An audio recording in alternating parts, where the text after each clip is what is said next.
Bismillahirrahmanirrahim. Assalamualaikum warahmatullahi wabarakatuh. Hamda wa syukralillah wa salatu wa salamu ala rasulillah wa la hawla wa la quwata illa billah amma ba'du.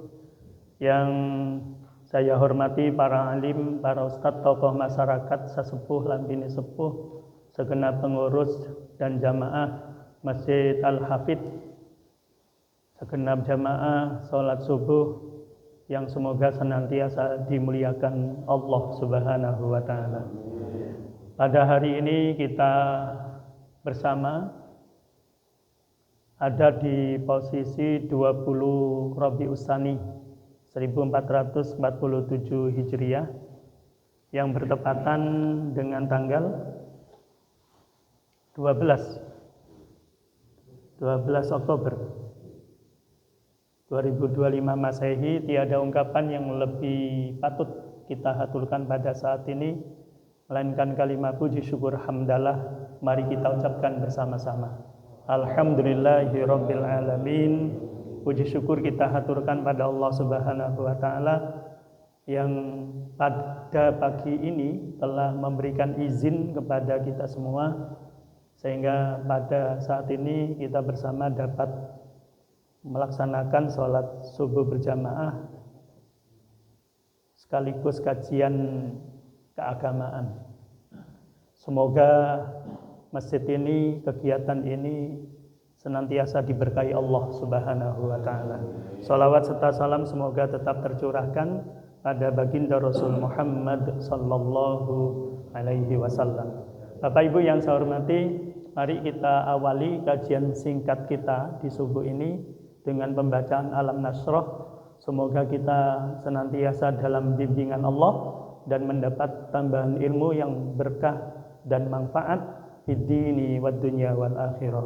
Bismillahirrahmanirrahim.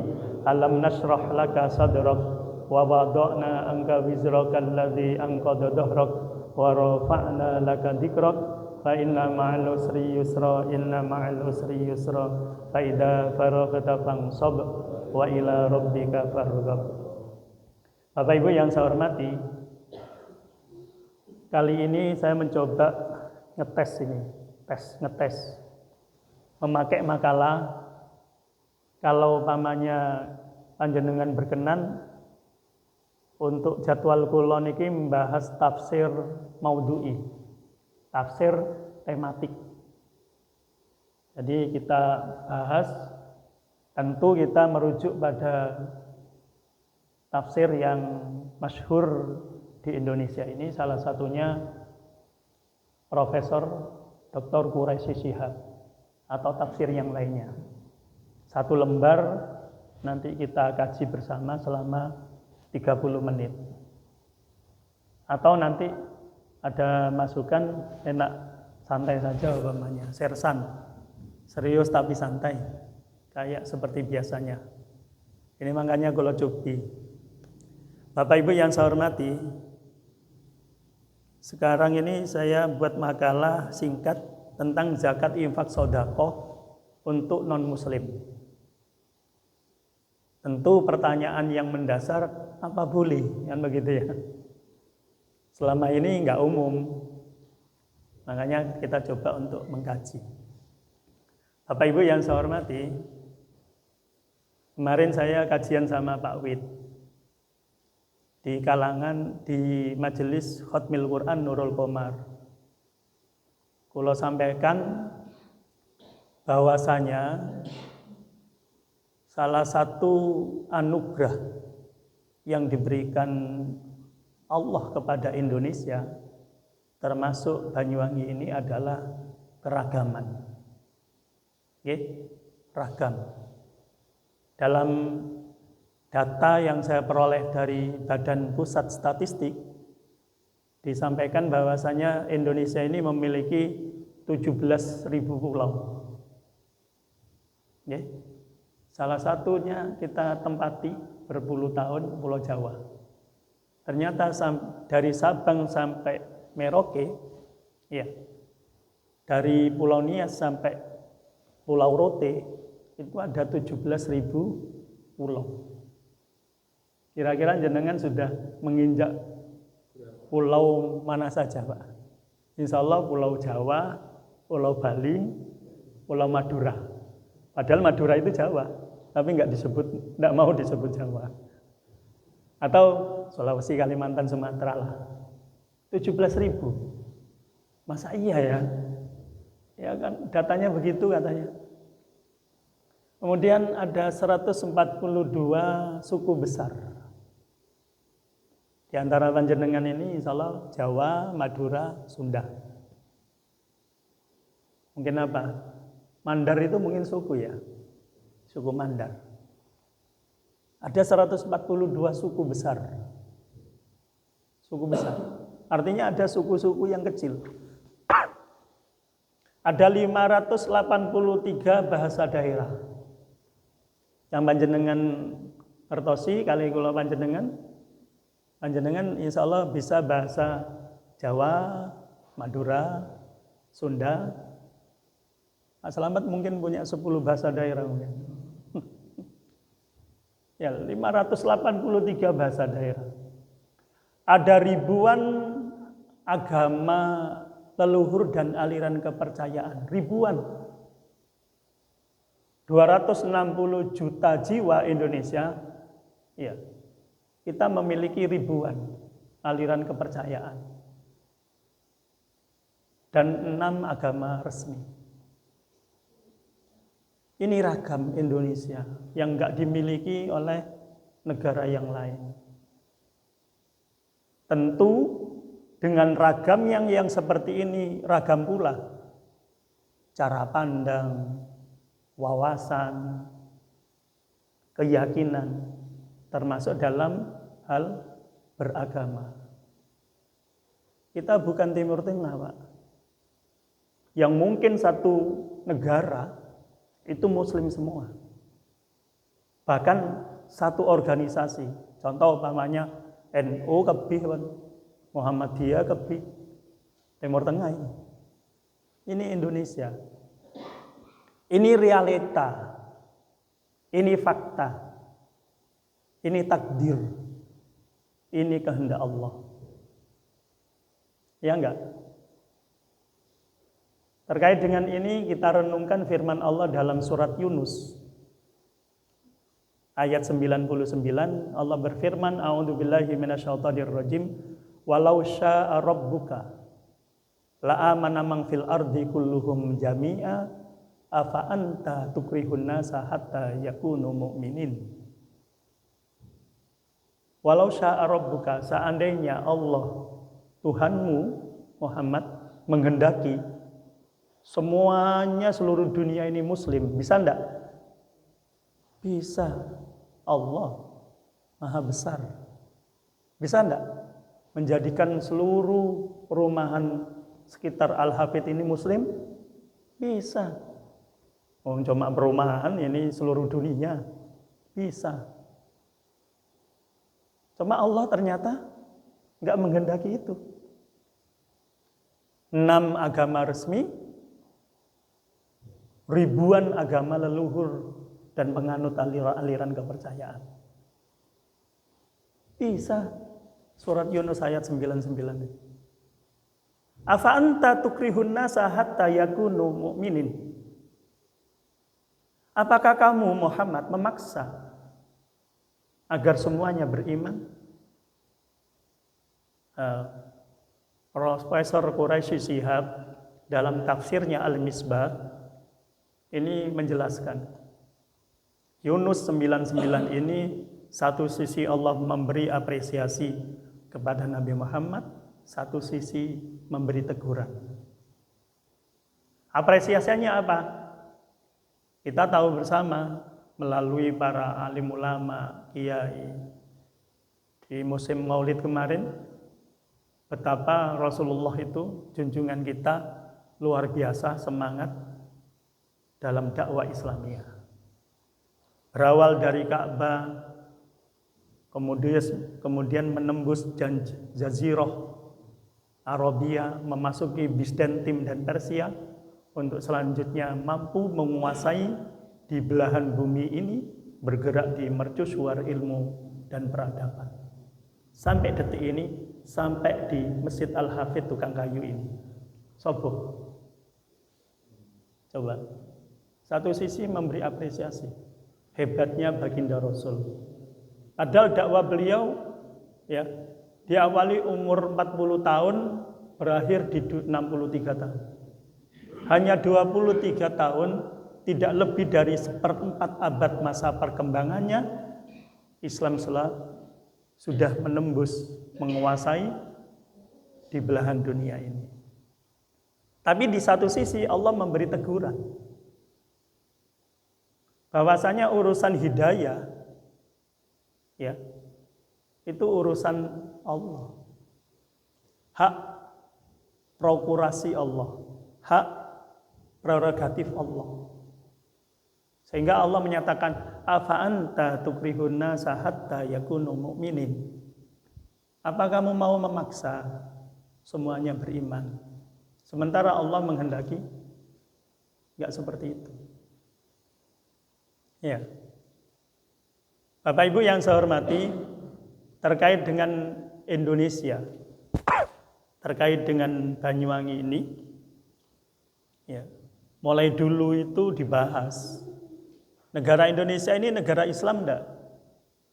Tahun 1930, Nahdlatul Ulama menyatakan Indonesia itu Darul Islam.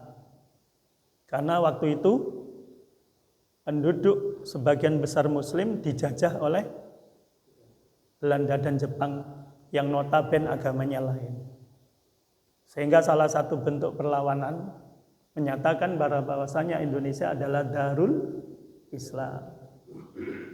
Namun dalam perkembangannya kemudian para alim ulama menyatakan bahwasanya yang lebih tepat ya ketika dimunculkan asas tunggal di Pondok Salafiyah Syafi'iyah Sukoroja Asumbagus itu pondok diawali Munas tahun 82, kemudian disusul Muktamar Nahdlatul Ulama di tahun sekitar 85 memutuskan Pancasila sebagai asas tunggal. Dinyatakan bahwasanya negara Indonesia itu adalah Darul Misak wa Darus Salam. Darul Misak wa Darus Salam. Negara dengan kesepakatan untuk menuju pada kondisi yang aman dan damai. Itu yang dimaksud dengan Darul Misak wa Darussalam. Sementara organisasi Muhammadiyah menyatakan bahwasanya Indonesia ini adalah Darul Ahdi Wasyahadah. Negara dengan penuh kesepakatan dan semuanya terlibat aktif untuk melakukan kebaikan di negara kita. Bapak Ibu yang saya hormati,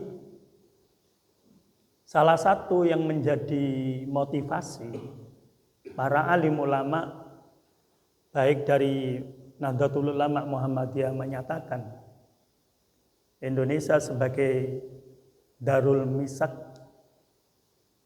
wa Darul Salam, kemudian menyatakan sebagai Darul Ahdi wa Syahadah, itu salah satunya terinspirasi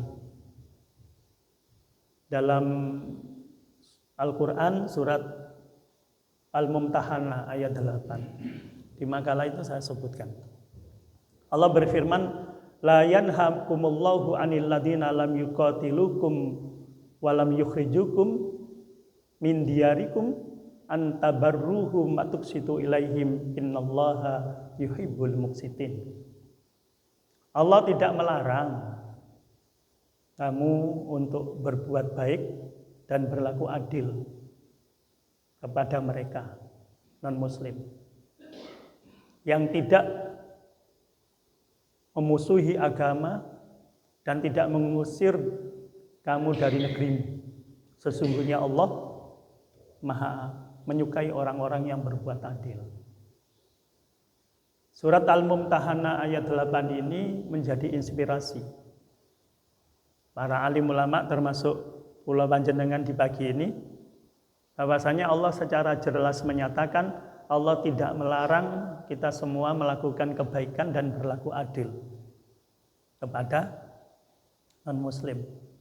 Yang dimaksud non-muslim di sini adalah ahlul kitab, ya, yang kemudian mengakui keberadaan negara, patuh membayar pajak dan taat pada aturan. Ya, ini yang kategori yang harus kita hormati, sebagaimana firman Allah bahwasanya kula panjenengan ini harus memperlakukan kebaikan pada non-muslim. Terkait dengan ini menarik untuk menjadi inspirasi kita juga. Baginda Rasul bersabda, "Man ada dimiyan faqad adani." Barang siapa yang menyakiti non-muslim, kata Rasul, "Man ada dimiyan faqad adani." Barang siapa yang menyakiti non-muslim, kata Rasul, sama dengan menyakiti aku. Kemudian beliau menyatakan, "Waman adani faqad adallah." Dan kalau menyakiti aku berarti menyakiti Allah. Ini hadis riwayat Tabrani dalam kitab Al-Awsat. Ya, Pak.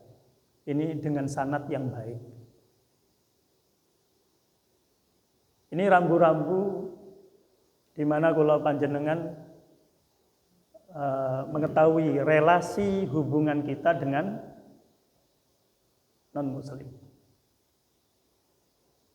Termasuk dasar ini dalam surat Al-Mumtahanah ayat 8 ini juga oleh salah satunya pakar tafsir Indonesia, Profesor Dr. Kiai Haji Mukhlas, itu dijadikan dalil bolehnya kula panjenengan itu, ya, mengucapkan salam lintas agama, tapi dengan syarat dan ketentuan yang berlaku.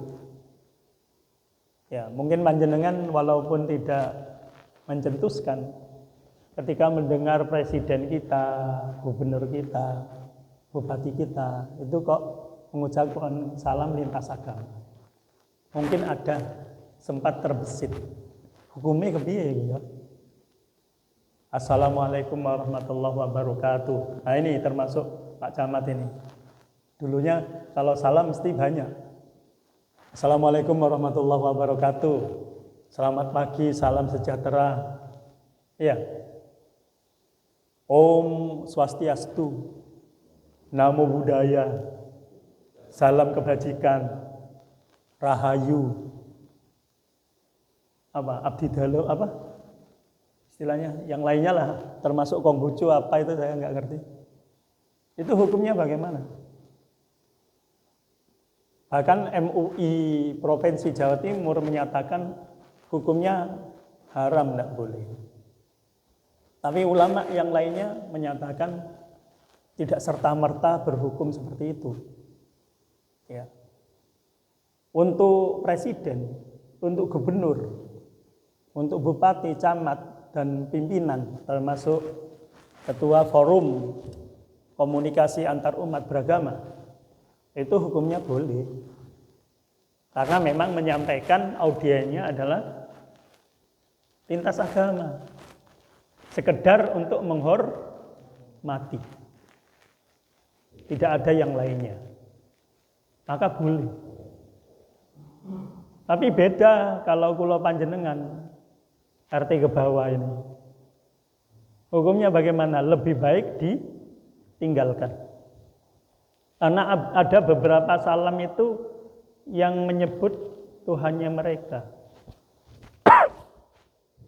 sehingga lebih aman agar akidah kita nggak bergeser. Ya cukup.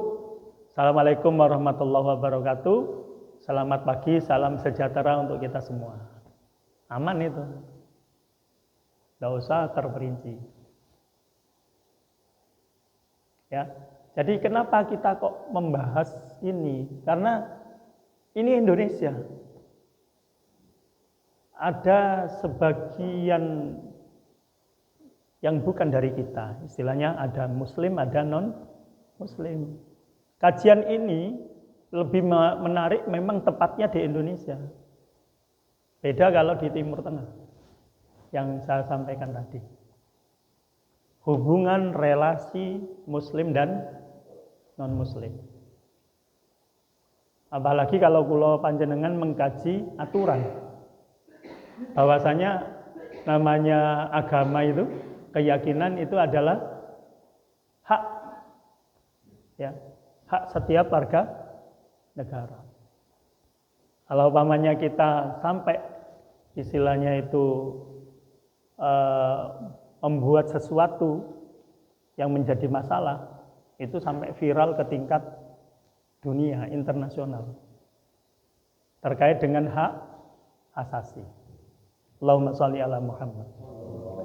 Nah, termasuk juga Bapak Ibu yang saya hormati, yang saya kupas, yang saya sampaikan tadi di awal tentang zakat, infak, sedekah. Ya, ini saya sebutkan di sini ada 4 surat yang menjadi landasan. Ternyata para alim ulama itu sampai pada kesimpulan, ya, bahwasanya zakat itu hanya boleh diberikan pada mustahik muslim. Tetapi zakat dan infak itu boleh diberikan kepada non-muslim. Kula ulangi malih nggih. Jadi filantropi, kula panjenengan memberikan bantuan sosial itu di Islam itu ada 3. Ada zakat, ada infak, ada sedekah. Kalau zakat itu hanya boleh diberikan pada sesama muslim. Ya. Bahkan Profesor Dr. Yusuf Qaradawi itu menyatakan kalau dana zakat itu sudah mencukupi semuanya, sudah diserah terimakan kepada mustahik muslim, fakir, miskin dan semuanya, sudah nerima semua, sudah cukup semua, kok ada dana sisa zakat, sementara ada non-muslim yang berkebutuhan, maka boleh memberikan zakat ini pada non-muslim. Tapi semuanya sudah keduman, ada lebih. Tapi semuanya bermuara pada pendapat yang sama, bahwasanya zakat itu hanya diberikan pada mustahik muslim. Mustahik itu penerima. Muzaki itu kula panjenengan yang memberi zakat. Sementara infak sedekah itu juga boleh diberikan pada non-muslim. Jadi boleh nggih, umpamanya panjenengan menampung dana infak sedekah Al-Hafidh ini, kemudian ada sebelah kiri kanannya masjid kategori mustahik, tidak mampu, fakir miskin dari kalangan non-muslim, maka ulama setelah kita kaji, ulama semuanya termasuk dari 4 madhab, Syafi'i, Hanafi, Maliki, Hambali, menyatakan hukumnya boleh. Ini mengacu pada beberapa ayat, Bapak Ibu yang saya hormati. Salah satunya surat Al-Baqarah ayat 271. Ya. Di makalah itu juga saya sampaikan, Allah berfirman, "In tubtus shadaqati fa ni'mahi wa in tukhfuha wa tu'tuhal fuqara fa huwa khairul lakum wa yukaffiru ankum min sayyi'atikum wallahu bima ta'maluna khabir." Jika kamu menampakkan sedekahmu, maka itu adalah baik sekali. Dan jika kamu menyembunyikannya dan kamu berikan kepada orang-orang fakir, maka menyembunyikan itu lebih baik bagimu. Dan Allah akan menghapus dari kamu sebagian kesalahan-kesalahanmu, dan Allah mengetahui apa yang kamu kerjakan. Jadi sedekah itu ketika ditampakkan itu baik. Tapi ketika disembunyikan itu lebih baik. Itu kalau infak sedekah. Tapi kalau zakat, kalau seperti Pak Wid ini, ya, mengelola zakat di Banyuwangi, itu harus ditampakkan. Sama dengan menampakkan sholat kita. Sholat wajib kita tampakkan. Tapi kalau sholat sunnah, lebih baik kita sembunyikan. Sama dengan zakat, infak, sedekah. Ya? Karena hukumnya wajib sebagai bentuk syiar. Kalau urusan zakat kita tampakkan. Ini saya zakat 1 bulan karena dipotong gaji 2,5%, ya maka zakat saya 150.000. Itu ditampakkan. Tapi sedekah infak 1 juta, walaupun lebih banyak dari zakat, itu kalau menurut surat Al-Baqarah 271 ini lebih baik dirahasiakan. Ini dalil pertama ya. Kemudian di 272 juga Allah menyampaikan laisa 'alaika hudahum walakinallaha yahdi may yasha wa ma tunfiqu min khairin fali anfusikum wa ma tunfiquna illa ibtigha wajhillah wa ma tunfiqu min khairi yuwaffa ilaikum wa antum la tudlamun. Bukanlah kewajibanmu menjadikan mereka mendapat petunjuk Muhammad, akan tetapi Allah lah yang memberi petunjuk siapa yang dikehendakinya. Dan apa saja harta yang baik yang kamu nafkahkan di jalan Allah, maka pahalanya itu untuk kamu sendiri. Dan janganlah kamu membelanjakan sesuatu melainkan karena mencari keridhaan Allah. Dan apa saja harta yang baik yang kamu nafkahkan, niscaya kamu akan diberi pahala dengan cukup, sedang kamu sedikit pun tidak akan dirugikan. Al-Baqarah 272 ini menegaskan yang saya sampaikan, Bapak Ibu yang saya hormati, bahwasanya urusan hidayah itu urusan Allah. Laisa 'alaika hudahum walakinallaha yahdi may yasha. Urusan hidayah itu urusan Allah. Bahkan Nabi kita aja tidak diberi wewenang sedikit pun. Napa malih kula panjenengan. Makanya baginda Rasul kita sedih. Karena apa? Karena pamanda tercinta Sayyidina Abu Thalib 40 tahun mendampingi beliau dalam dakwah Islamiyah sampai menjelang wafatnya tidak menyatakan Islam, tidak menyatakan syahadat. Ya. Apa bacaan Madurana? Rasulullah kasta. Ya. Kecewa. Berharap amanda beliau 40 tahun yang mengasuh beliau masuk Islam. Ternyata tidak ada hidayah dari Allah. Ini baginda Rasul, apalagi kula panjenengan.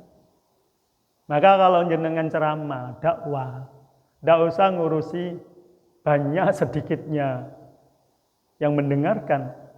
Yang penting kula panjenengan konsis untuk dakwah, selesai.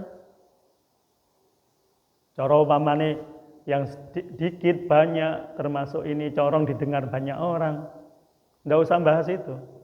Yang penting selaku takmir kula panjenengan sudah ikhtiar. Ya.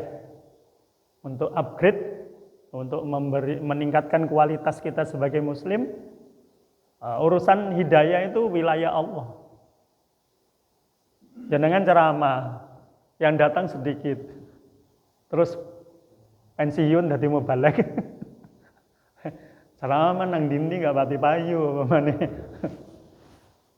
Nabi Nuh, apalagi Nabi Nuh, puluhan tahun ya, ratusan tahun berdakwah, umatnya sedikit.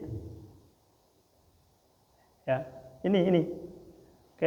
Makanya Rasulullah menyatakan innama ana qasim wallahu mu'ti. Ini sesuai dengan ayat ini. Laisa 'alaika hudahum walakinnallaha yahdi may yasha. Innama ana qasim kata Rasul, wallahu mu'ti. Sesungguhnya aku hanya penyampai. Allah lah yang memberi hidayah. Ya Pak ya, panjenengan menjadi mubaligh sudah, tidak perlu penilaian kiri kanan. Yang penting kita upgrade ilmu, niat belajar, sampaikan. Ya, perkara bagaimana terserah Allah. Yang penting yang disampaikan benar. Ya, yang disampaikan kayak Imam Samudra. Ujung-ujungnya ngebom umpamanya. Ini perlu kita kritisi. Yang terakhir, Bapak Ibu yang saya hormati, dari makalah ini ada yang kerap kita dengar terkait dengan firman Allah dalam surat At-Taubah ayat 60. Allah berfirman begini, Bapak Ibu. Innamas shadaqatu lil fuqara'i wal masakini wal amilina 'alaiha wal mu'allafati qulubuhum wa fi riqabi wal gharimina wa fi sabilillahi wa binis sabil faridatan minallah wallahu alimun hakim. Masalah zakat ini sudah ditentukan oleh Allah. 8 golongan. Siapa? Fakir, miskin, amil, mu'allafati qulubuhum, riqab itu apa? Budak. Wal gharim itu apa, Pak? Banyak utangnya. Orang yang pailit. Termasuk orang kaya yang jatuh miskin.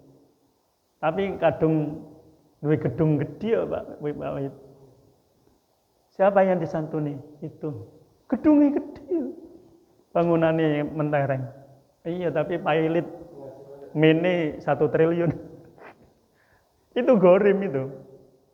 Wa bani sabil, ibnu sabil. Wa fi sabilillah dan sabilillah. Ya. Faridatan minallah. Itu sudah ketetapan Allah. Wallahu alimun hakim. Allah Maha mengetahui lagi Maha bijaksana. Atau ayat 60 ini yang menjadi kontradiksi para ulama masalah mu'allaf. Siapa mu'allaf? Banyak ulama yang menyatakan, termasuk madhab imam. Ya, yang paling kenceng itu cuma Syafi'i. Tidak bisa pokok muslim ke muslim kalau urusan zakat. Ternyata Hanafi, Maliki, Syafi'i, Hambali itu menyatakan dalam konteks teks mu'allaf ini ternyata juga non-muslim. Non-muslim. Dalam rangka apa kita? Jalbul masoleh, badarul mafasid. Mengapa mereka disantuni? Dalam rangka menarik kebaikan. Agar mungkin mereka mau mempelajari Islam. Badarul mafasid, agar juga menghindari keburukan mereka, memusuhi kita. Jadi ada tujuannya. Tapi kembali pada kesimpulan akhir, Bapak Ibu yang saya hormati, bahwasanya zakat itu hanya untuk mustahik muslim, sementara sedekah dan infak, termasuk yang ada di Al-Hafidz ini, boleh. Semua ulama menyatakan boleh diberikan pada fakir miskin yang non-muslim. Bapak Ibu yang saya hormati, hanya itu yang dapat saya sampaikan. Sebelum kita tutup majelis, ada yang perlu ditanyakan? Alhamdulillah tidak ada. Monggo Pak Fit. Di luar konteks ya, tapi berkaitan dengan pemberian mirip kita ini kan kalau zakat itu mungkin semua dikasih Pak ya. Terus. Tapi kalau berkaitan dengan kurban, apakah mau juga sama dengan disbad. Iya. Terima kasih. Jadi zakat itu tadi kan, zakat hukumnya wajib. Ternyata masih ada peluang ulama ketika dalam kondisi tertentu. Artinya kok wis keduman kabeh. Kok siji loro iki durung. Kok ana sisa? Kasih, boleh. Itu zakat. Masih ada banyak ulama yang membolehkan. Ya Pak ya. Tapi dengan ketentuan ya, yang ketat ya. Semuanya sudah terima. Kok lebih? Apalagi korban. Korban itu hukumnya apa Pak? Sunnah. Ada korban yang wajib? Ada. Ketika korbannya nadar. Panjenengan sekarang nadar. Oh kok tahun depan aku nadar nggo keluargaku 1 sapi. Maka hukumnya wajib. Ketika semuanya sudah memperoleh, non-muslim ini kok belum memperoleh padahal daging korban masih banyak, melimpah. Maka boleh. Apalagi korban nah, maka berlaku ketentuan sedekah infak juga boleh diberikan pada non-muslim. Dasarnya jelas Pak ini. Ya, dasarnya jelas. Al-Qur'an dan tafsir para madzhabul arba'. Cuma yang paling kenceng itu Syafi'iyah. Enggak iso enggak. Urusan zakat pokok untuk muslim. Tapi sedekah infak boleh juga Imam Syafi'i. Pada non muslim. Cukup nggih Pak nggih? Sampun Pak. Bapak Ibu yang saya hormati, kajian kita semoga berguna dan bermanfaat untuk kita semua. Mari kita akhiri bersama dengan doa kafaratul majelis. Bismillahirrahmanirrahim. Subhanakallahumma wa bihamdika asyhadu an la ilaha illa anta astaghfiruka wa atubu ilaik. Bila mana ada kekhilafan, mohon maaf yang sebesar-besarnya. Assalamualaikum warahmatullahi wabarakatuh.